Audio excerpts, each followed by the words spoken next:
지난 한 주간에도 하나님께서 우리 기쁨의 동산에 잘해 주셨습니다.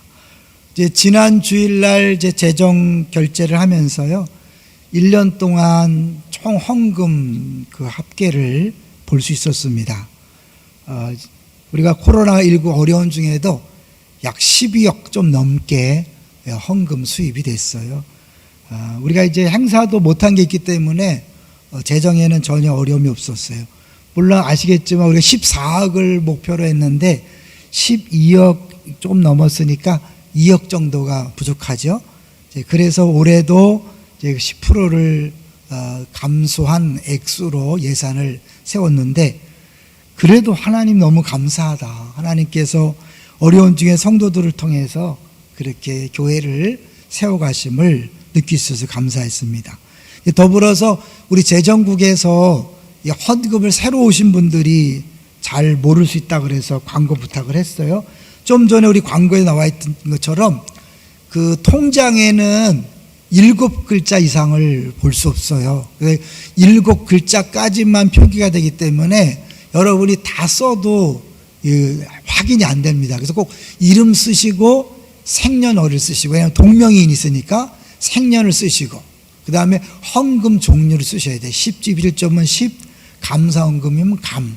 이번에 초지동산교회는 초지동산교회 후원이라 그래서 초후까지 그렇게 쓸 수 있습니다.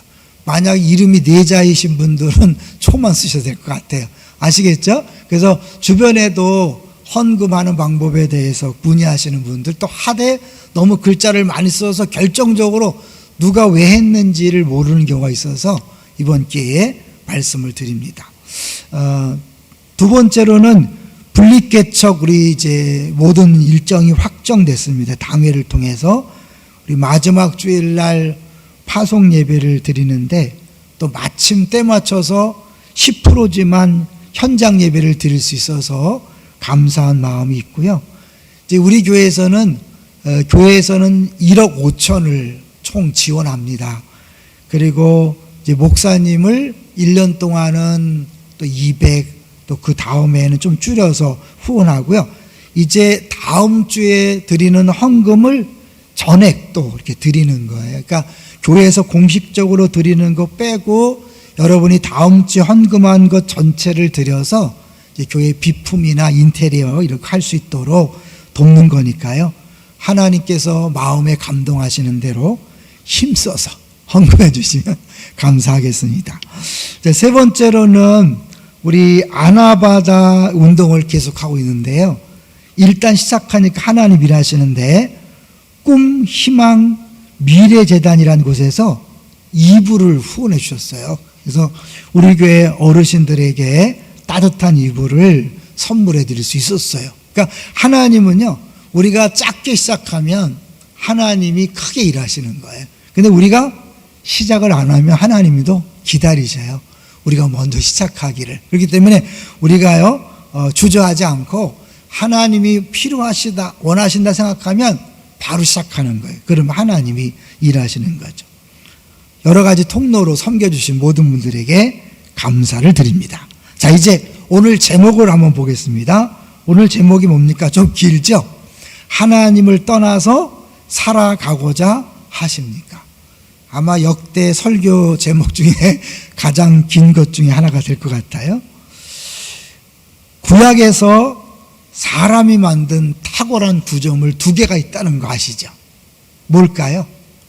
첫 번째는 노아의 방주, 두 번째는 오늘 본문에 나오는 바벨탑이 인간이 만든 탁월한 구조물이죠. 그렇지만 2개는 완전히 달라요. 하나는 하나님이 설계하셨고 하나님이 지혜를 주셔서 만든 것이라면, 또 하나는 전적으로 인간의 머리에서 나온 인간의 설계와 지혜로 만들어졌고 결과는 분열과 혼란으로 끝난 것을 볼 수 있습니다. 우리가 오늘 설교를 들으시면서요, 우리 작년 초에 했던 특세를 기억하시면 좋겠어요.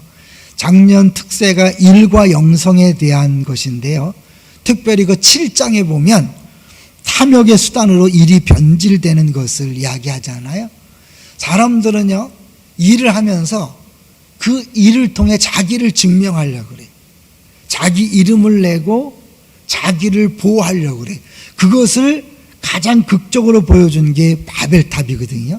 근데 그 바벨탑에 나타난 그 인간의 자기 보호, 자기 영광, 이것이 우리의 평상시의 삶 속에서도 수시로 나타나는 거예요.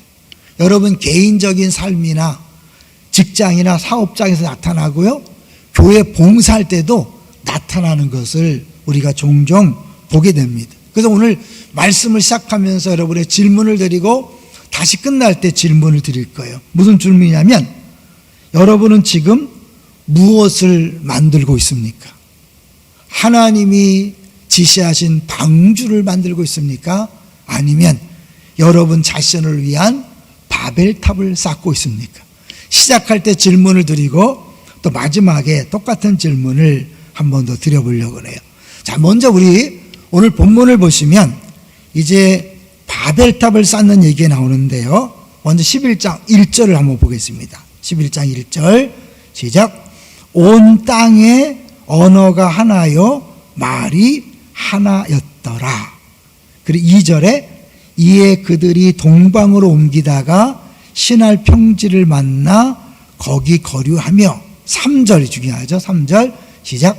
서로 말하되 자 벽돌을 만들어 견고히 굽자 하고 이에 벽돌로 돌을 대신하며 역청으로 진흙을 대신하고, 4절까지요.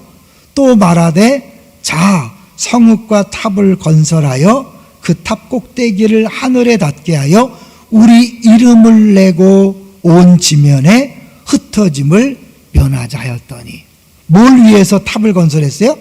우리 이름을 내고 온 지면에 흩어짐을 면하자. 근데 이거는 하나님께서 노아 홍수가 끝난 다음에 축복하신 내용과 반대되는 거죠. 잠깐 볼까요? 우리 9장 1절 잠깐 보세요. 9장 1절 시작. 하나님이 노아와 그 아들들에게 복을 주시며 그들에게 이르시되 생육하고 번성하여 땅에 충만하라. 그 땅에 충만하려면 어떻게 해요? 퍼져나가야 되는데 오늘 본문에 보면 어떻게 해요? 우리가 온 지변에 흩어짐을 면하자. 그러니까 하나님의 축복과 정반대의 삶을, 그 계획을 세운 것이죠. 자, 여기서 3절에 자 벽돌을 만들자, 4절에 자 성읍과 탑을 건설하자 그랬죠. 그때 하나님이 어떻게 했어요? 하나님도 자 그랬어요. 니네들이 자자하냐? 나도 자한다. 7절 볼까요? 7절 시작. 자 우리가 내려가서 거기서 그들의 언어를 혼잡하게 하여 그들이 서로 알아듣지 못하게 하자 하시고. 그러니까 이 11장 1절부터 9절까지는요 굉장히 정교하게 아주 문학적으로 그렇게 기록해 놨어요. 그런 의미에서 먼저요 우리 키아즘 구조로 1절부터 9절까지를 정리한 걸 화면을 보겠습니다. 우리가 매일 성경 한 장씩 읽고 부모와 자녀가 말씀을 가지고 대화를 하려면요 좀 신학적인 지식도 있어야 돼요. 저 계속해서 얘기했던 키아즘 구조라는 것이 A와 A 다시 보이시죠? 그래서 A의 땅의 언어 맨 아래 온 땅이 짝을 딱 맞춘 거죠. B 거기 아래 B 다시 그 B 다시인데 거기서, 그러니까 거기 이 단어를 똑같은 동의 단어와 개념을 써서 이게 서로 짝이란 걸 보여주는 거예요. 그래서 결국 이렇게 해서 가장 중요한 핵심은 뭐냐면 제일 가운데 있는 내용이 핵심이다. 니네 다른 거 붙잡지 말고 이 핵심을 놓치지 말라는 거예요. 그럼 제일 가운데가 뭡니까? 여호와께서 보려고 내려오셨다. 이것이 핵심이에요. 그러니까 이 바벨탑 사건의 가장 중요한 내용은 하나님께서 보려고 내려오셨다는 거죠. 근데 이것은 나중에 어떻게 해요? 예수님께서 하늘 보좌를 버리시고 이 땅에 오신 것과 연관이 되는 거예요. 그러니까 이제 그건 좀 이따 이야기하기로 하고요.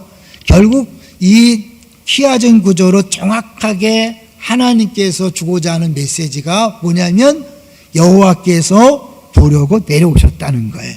자, 그러면 바벨탑은 실제로 역사적으로 일어났을까요, 여러분? 바벨탑 한번 사진 한번 보여주세요. 그림. 이제부터 이걸 지구라트라는 표현을 많이 쓰는데요. 이 예전에 고대 근동에 보면 이게 하나 신전이에요. 신을 만나고 신에 거쳐. 그래서 야곱의 사닥다리라는 표현이 왜 나오냐면 그것도 깊이 따져보면 그 당시 지구라트라는 그 당시 사람들이 신을 만나기 위해서 계단을 타고 올라가서 하늘의 문에 연결된다 생각했거든요.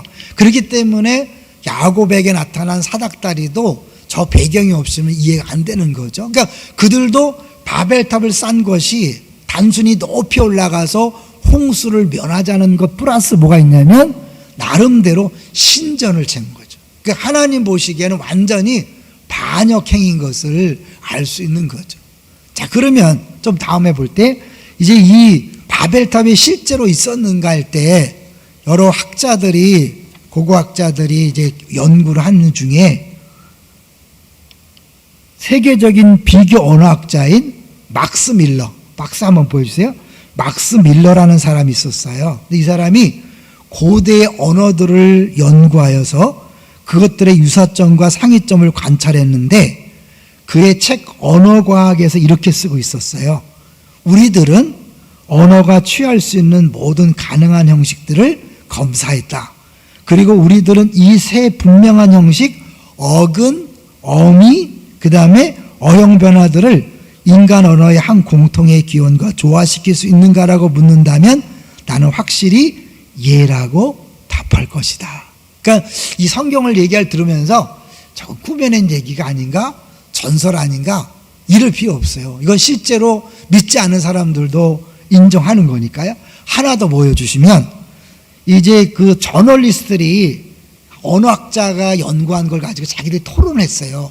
토론하다 보니까 하나의 결론에 이르렀는데 아마도 성경이 맞는 것 같다. 그리고 정말로 바벨탑이 있었던 것 같다. 아니면 저주를 받아 언어의 혼란이 있기 전 적어도 한때에는 사람들이 정말로 단일 언어를 사용했었던 것 같다. 이게 안 믿는 사람들이 연구를 통해 발견한 내용이에요. 다시 오늘 우리 본문을 보세요. 11장 1절 보시면 온 땅의 언어가 하나여 말이 하나였더라. 그리고 10장을 보시면 이미 많은 민족이 퍼져 있어요. 그때 어떻게 보면 순서상으로 보면 11장이 먼저 나오고 10장이 나중에 나와야 되는데 11장을 나중에 한 것은 뭐냐면 10장이 이런 모든 내용을 통하여 이 바벨탑 사건은 단순히 심판이 아니라 하나님의 또 다른 축복이라는 걸 보여주는 거죠. 그걸 보면 인간이 분명히 하나님 앞에 잘못해서 하나님 그들을 심판했지만 그 심판의 이면에는 더 큰 심판을 막기 위한 것이고 하나님께서 계획한 번성하고 충만하라는 그 계획을 이루시기 위한 하나의 방법이었다는 것을 우리에게 보여주고 있는 거죠. 그러니까 하나님은요, 심판 중에도 하나님의 언약을 기억하시고 우리를 끝까지 지켜주신다는 약속을 지키시는 것을 볼 수 있어요. 그게 뭐예요? 여기 보세요. 자, 하나님께서 그들의 그런 계획을 무산시킨 이유가 있어요. 6절을 보십시오. 6절 시작. 여호와께서 이르시되 이 무리가 한 족속이요 언어도 하나이므로 이같이 시작하였으니 이후로는 그 하고자 하는 일을 막을 수 없으리로다. 이대로 놔뒀다가는 계속해서 엉뚱한 짓을 하고 하나님이 정말 홍수로 다시는 심판하지 않겠다고 했는데 이대로 방치했다가는 더 큰 죄를 저지를 것 같으니까 하나님이 어떻게 해요? 그 전에 미리 막는 거죠. 더 큰 죄를 짓고 더 큰 심판을 받기 전에 하나님께서 그들의 언어를 흩으심으로 더 죄를 짓지 못하게 하는 이 놀라운 계획인 거예요. 놀라운 은혜인 거예요. 사실 이제 우리가 우리의 삶도 돌이켜보면요, 하나님 앞에서 더 심한 죄를 지을 가능성이 있기 때문에 하나님이 중간에 강제로 막으신 경우가 많이 있어요. 우리는 이게 바벨탑 사건을 그냥 옛날에 있었던 전설 같은 이야기로 생각하면 우리와 상관이 없는 것처럼 보이지만 이 바벨탑 그것은 오늘날 우리의 삶 속에 계속 나타나는 거예요. 그래서 그것을 잠깐 정리한 내용을 보겠습니다. 자, 바벨탑은 창조주를 떠나, 한번 보여주세요. 박스로. 바벨탑은 창조주를 떠나 인위적으로 인생을 통제했을 때 그 결말이 분열, 흩어짐이라는 것을 보여준다. 근데요, 더 구체적으로 보면 이 바벨탑 사건이 뭐냐?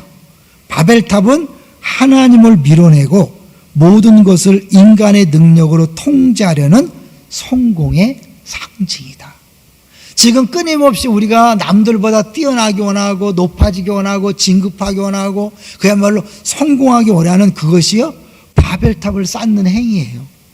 성공을 이용한 통제 권한의 극대화를 위해 신할 평지에 모였던 사람들은 바벨탑을 세우는 프로젝트를 진행했다.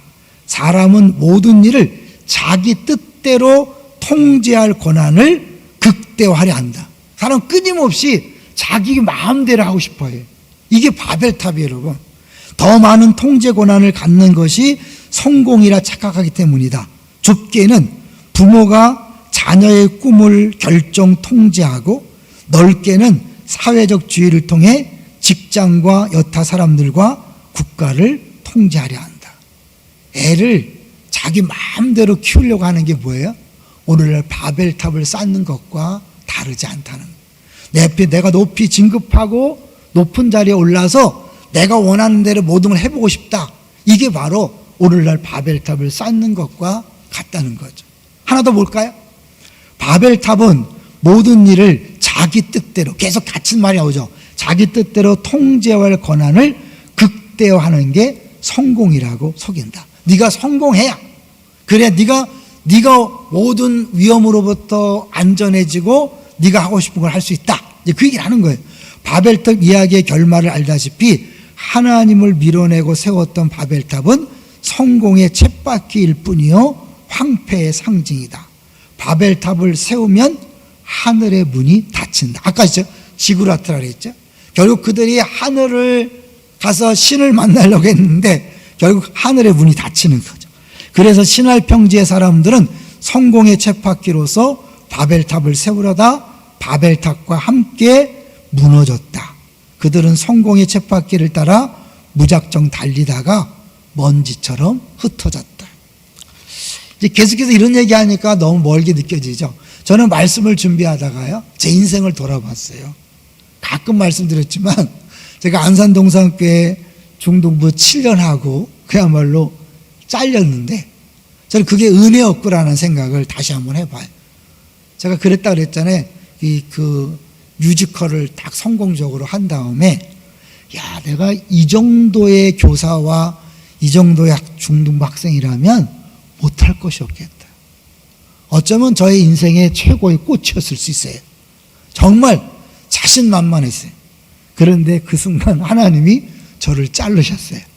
그리고 나서 깨닫는 게, 야, 그대로 방치했다가는 내 교만이 하늘을 찌를 수 있었겠다. 그 당시 동산교회 내에서 중등부의 그 위치가 더 커지면서 교회 전체에 문제가 생겼겠다. 라는 것들을 두고두고 깨달아요. 그래서 지금 저는 그때 생각을 할 때마다 내가 욕심을 내고 내 성공과 야망에 마음을 빼앗기지 않아요. 여러분도 마찬가지. 여러분 뭔가를 막 하려고 하는데 막히죠.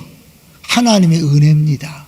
여러분 그대로 계속 잘 나가게 뒀다면 큰일 날 뻔한 걸 하나님이 탁탁탁 막으시는 은혜인 거예요. 할렐루야. 이들을 그냥 놔두면 한없이 잘못된 길로 갈까봐 하나님이 그들을 미리 막으셔서 더 큰 심판을 막아줄 뿐만 아니라 하나님 원래 계획인 그 충만하고 번성하는 그 약속을 스스로 성취하실 뿐만 아니라 사람들로 하여금 어쩔 수 없이 성취할 수 있도록 그렇게 만든다는 거죠. 할렐루야. 그 하나님의 은혜요, 사랑이라는 것을 우리에게 보여주고 있는 거죠.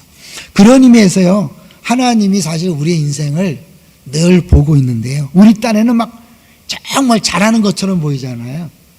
우리는 하나님을 위해서 열심히 하는 것처럼 보잖아요. 하나님은 아무것도 아니라는 거죠. 잠깐 5절을 보시면요, 이제 우리들이 높이 하늘을 닿게 하자 그랬더니 5절에 뭐라 그랬어요?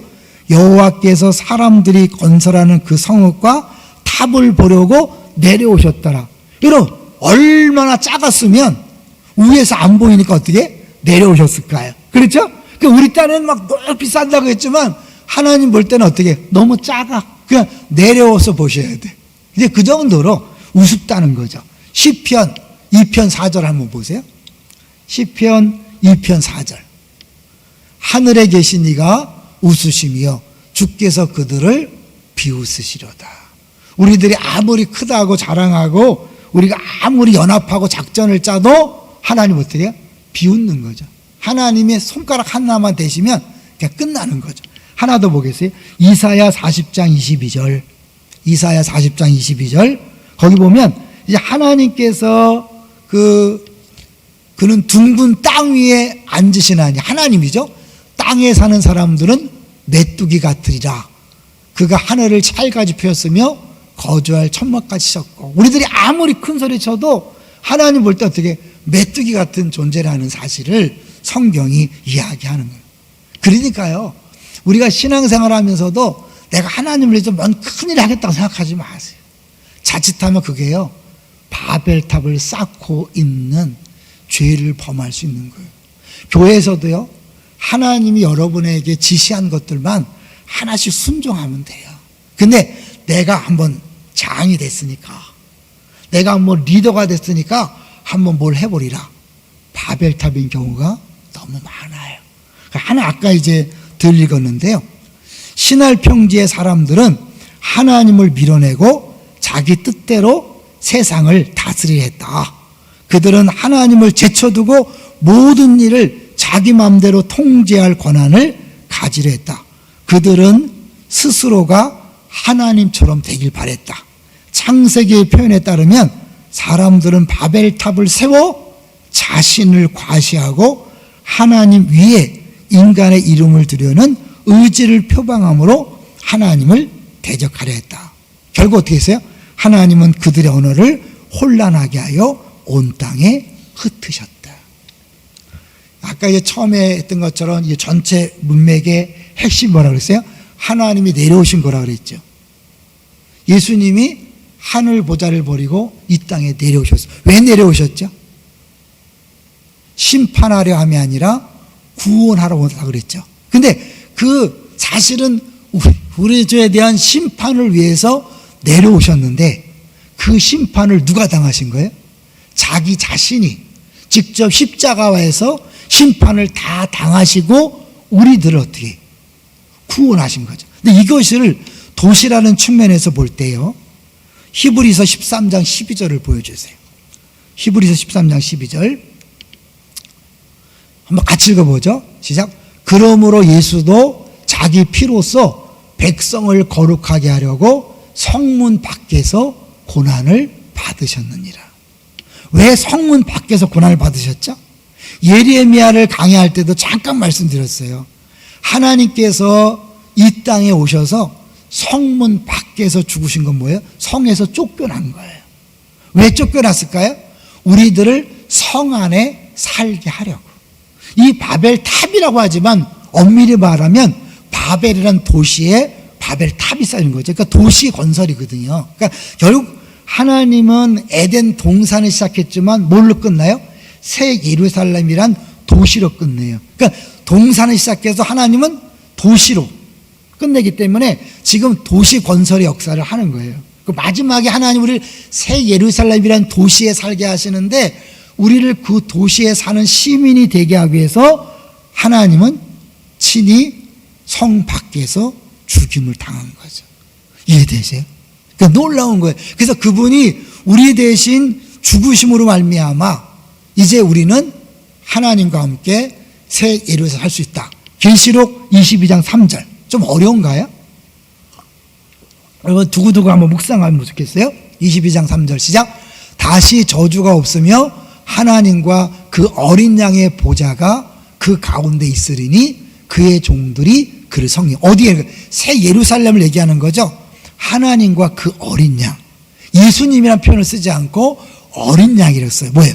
죽임당한 어린 양이잖아요. 그러니까 예수님이 성 밖에서 피 흘려 죽으심으로 마땅히 우리가 쫓겨나고 시민이 될 수 없는, 천국 시민이 될 수 없는 우리들이 천국 시민이 될 수 있도록 예수님께서 우리를 위해 대신 심판을 받으시고 죽으신 거예요. 똑같아요.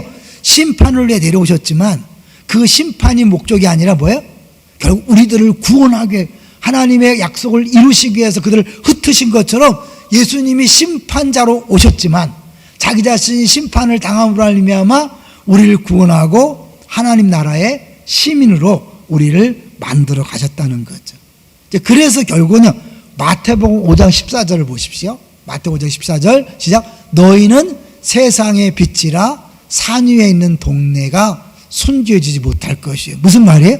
우리가 산 위에 있는 동네가 된다는 거예요. CD. 산 위에 있는 동네가 우리를 숨기는 게 아니라 우리 자체, 세상의 빛이다.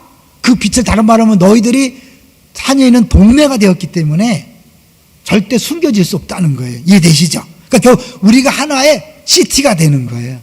세상을 밝히는 시티가 되는 거예요. 어떻게 가능했을까요? 예수님이 영문 밖에서 죽으심으로 우리를 하늘나라의 시민이 됐을 뿐만 아니라 이 땅에서 세상의 어둠을 밝히는 시민이 되겠다는 거예요. 사람들은 왜 바벨탑을 쌓는다 그랬죠?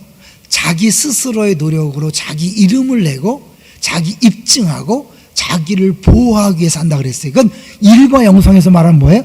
또 다른 일 이면에 있는 또 다른 일, 우상이라 그랬잖아요. 근데 우리는 더 이상 일을 통해 우리를 입증할 필요가 없어요. 왜요? 예수님이 우리에 죽으셨기 때문에 하나님이 너는 내 사랑하는 아들이요 내 기뻐하는 자라. 이미 복음 안에서 우리의 정체성이 확립되었고 하나님 우리를 사랑하고 기뻐한다고 하기 때문에 내가 직장에서 인정받을 필요 없어요. 사업을 통해 내가 누군가를 보여줄 필요 없어요. 교회에서 봉사함으로 잘한다 이런 소리를 들을 필요가 없는 거예요. 우린 다만 뭐해? 이제는 나를 입증하고 나를 드러내고 남을 짓밟고 성공하기 위해서 직장생활하는 게 아니라 기꺼이 이미 하나님 안에서 다 받은 사랑을 가지고 그들을 섬기고 희생하고 손해보고 죽는 거죠. 누구처럼? 예수님이 자신의 죽음으로 우리를 시민되게 한 것처럼 그 예수님을 따라가는 우리들은 바벨탑을 세우는 것이 아니라 이제 뭐예요? 그들을 사람들을 위한 방주를 세워가기 위해서 기꺼이 섬기고 희생하는 거죠. 그런 의미에서요 우리는 도시를 축복해야 돼요. 사람들을 축복해야 돼요. 지난주에는 하나님 형상이기 때문에 우리가 사람들을 축복하고 사랑하고 섬겨야 된다고 얘기했죠.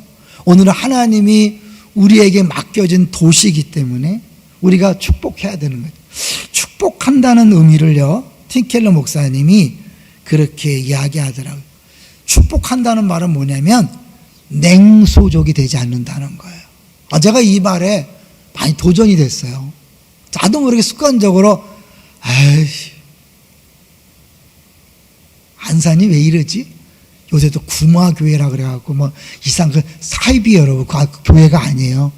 5년 전에 이미 기독교 하나님의 성에서 이단 판정을 받은 그 목사예요. 요새 나오는 안산에 그 있잖아요. 교회 아동학대 막 이런 거예요. 근데 안산에 있잖아요. 아이 안산. 근데 그게 믿는 사람으로서 태도가 아니더라고요.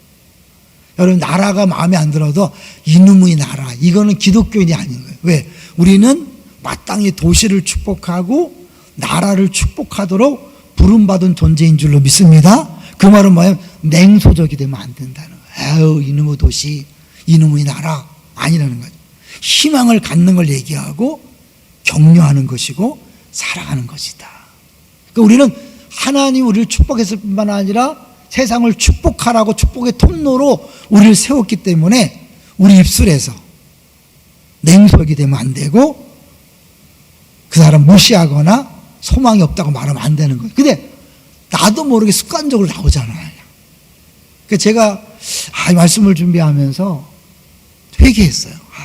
나도 모르게 이게 툭툭 튀어나오는 이 부정적인 언어들 이게 다 나도 모르는 바벨탑을 쌓고 있구나라는 생각이 들었어요. 정말 내가 주 안에서 온전한 정체성을 가졌다면 이제는 그 모든 사람들이 내 마음에 드는 게 아니라 뭐야? 내가 그들을 섬기고 축복하고 사랑하고 섬겨서 그들을 변화시키는 역할을 해야 되는 빛이 되었기 때문에 이젠 그들한테 뭘 요구하고 내 마음에 들도록 행동하는 걸 원하는 게 아니라 그들이 무슨 짓을 하든지 무슨 행동을 하든지 어떤 상황이든지 그들을 섬기는 것이 나의 할 일이다 라는 그런 생각이 들었어요. 동의하십니까? 우리도 모르게요. 우리가 얼마나 멋진 일을 위하여 부름받았다는 사실을 잊어버리고 이 바벨탑을 쌓는 것처럼 끊임없이 어떻게 해요? 나는 다른 사람을 통해 내가 입증되려고 그래. 그 중에 하나가 뭐예요? 비판이에요, 여러분. 다른 사람 정죄하고 욕하는 건 뭐예요? 그들을 막 욕하고 비판하면 나는 괜찮은 사람, 나는 옳은 사람이에요. 아니에요. 똑같아요. 우리 똑같은 죄인이에요. 다만 하나님 먼저 우리를 사랑하셔서 우리를 구원해 주셔서 우리 복음 안에서 그들과 다른 정체성의 근거를 가진 사람들이에요.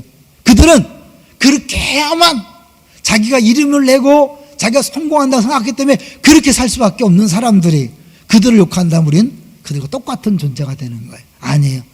우리는 이미 복음 안에서 사람들의 평가나 칭찬, 인정, 이름이 필요 없기 때문에 철저하게 낮아져서 내 이름을 감추고 이름이 모욕당할지라도 섬기고 베풀므로 사람들을 살리고 도시를 살리고 나라를 살리는 주인공이 되어야 될 줄로 믿습니다. 이제 다시 질문하고 마치려고 그래요. 여러분은 지금 노아의 방주를 짓고 있습니까? 아니면 바벨론 성을 쌓고 있습니까? 핵심은 뭐예요? 하나님 말씀하신 대로 그 말씀에 한 걸음 한 걸음 순종하며 걸어가고 있습니까? 아니면 하나님과 상관없이 내 자녀들을 한번 이렇게 키워보겠다, 우리 집을 이런 집을 만들겠다, 이 직장생활 사업 이렇게 키워보겠다, 이 모든 것들이 다 바벨탑을 쌓는 거예요. 근데 결론은 뭐예요? 하나님 볼 때 아니야, 흩어버리고 오히려 어떻게 해요? 흩어버려서 외롭어지잖아요. 소통하고 사랑하는 게 아니라 흩어져서 소외되는 거예요. 꼭 코로나19와 똑같아요. 장로님 오늘 기도하셨는데 하나님 우리를 이렇게 마스크를 씌우고 거리두기 하고 이렇게 하시는 이유는 뭘까? 우리만 그건 이렇게 하는 정부를 막 욕하고 또 누군가를 그냥 비난하고 정죄하는 것에다 막 에너지 쏟지 마시고요. 하나님께서 이런 상황을 주셨다면 왜 주셨을까? 한번 생각해 보는 거죠. 혹시 우리 안에 하나님이 이렇게 흩어놓을 수밖에 없는, 교회 문을 닫을 수밖에 없는 그런 죄악은 있는 것은 아닌가? 우리는 잘한다고 했었지만 바벨탑을 쌓고 있었던 건 아닌가? 근데 우리가 이 말씀 앞에 설 때 아니라고 말하기 어려워요. 한국교회는 누가 봐도 바벨탑을 쌓고 있었어요. 조금만 영적으로 눈에 띈 사람은 한국교회가 분명히 잘못된 일을 가고 있다는 것을 다 감지했어요. 동의하시나요? 분명히 하나님이 하신 일이. 여기서 누구를 욕하고 비난하길 떠나서 이제 하나님 앞에 겸손히 엎드려서 우리가 쌓고 있는 바벨탑은 무엇인지를 점검하고 빨리 그만두는 거예요. 그만두지 않으면 하나님이 강제로 흩으셔요. 강제로 막으셔요. 그렇게 되면 혼란과 좌절입니다. 우리 스스로 내려놓고 다시 바벨탑이 아니라 하나님이 원하시는 방주 건설에 마음을 쏟고 사람들이 우리 때문에 교회가 살고 도시가 살고 민족이 살게 될 줄로 믿습니다. 여러분에게 질문을 하시고 한 주 동안 사셨으면 좋겠어요.